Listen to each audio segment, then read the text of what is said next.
സ്ത്രീകളിൽ പലപ്പോഴും കാണുന്ന ഒരു രോഗാവസ്ഥയാണ് ഈ ഡൈവേരിക്കേഷൻ എഫക്റ്റ് എന്ന് പറയുന്നത്. അത് എന്താണെന്ന് വെച്ചാൽ നമ്മുടെ ഈ വയറിൻ്റെ മുകൾ ഭാഗത്ത്, അതായത് പുക്കിൾ തൊട്ട് നമ്മുടെ ഈ നെഞ്ചിൻ്റെ അവസാനം വരെയുള്ള ഭാഗത്ത് നമ്മൾ കിടന്നിട്ട് എഴുന്നേൽക്കുകയൊക്കെ ചെയ്യുമ്പോൾ ഒരു ബൾജ് ചെയ്ത് വരും.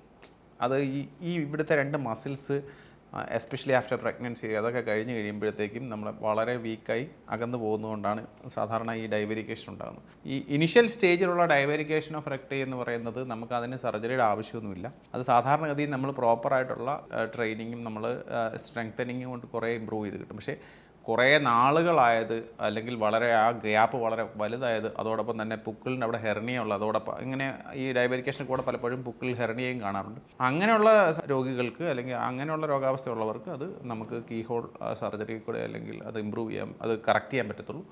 അതോടൊപ്പം തന്നെ സപ്പോസ് നമ്മുടെ വയറ് താഴോട്ട് തൂങ്ങി നിൽക്കുകയാണെന്നുണ്ടെങ്കിൽ, അത് നമുക്ക് ഒത്തിരി ഫാറ്റ് അവിടെ കൂടുതലുണ്ടെങ്കിൽ ഈ ഡൈവേരിക്കേഷനും ആ ഫാറ്റ് താഴോട്ട് തൂങ്ങിയിരിക്കുന്ന അബ്ഡോമിനൽ പ്ലാസ്റ്റി, അതായത് നമ്മൾ ടമ്മി ടെക് പ്രൊസീജിയർ എന്നൊക്കെ പറയും, അങ്ങനെ നമുക്ക് റിപ്പയർ ചെയ്യാൻ സാധിക്കും.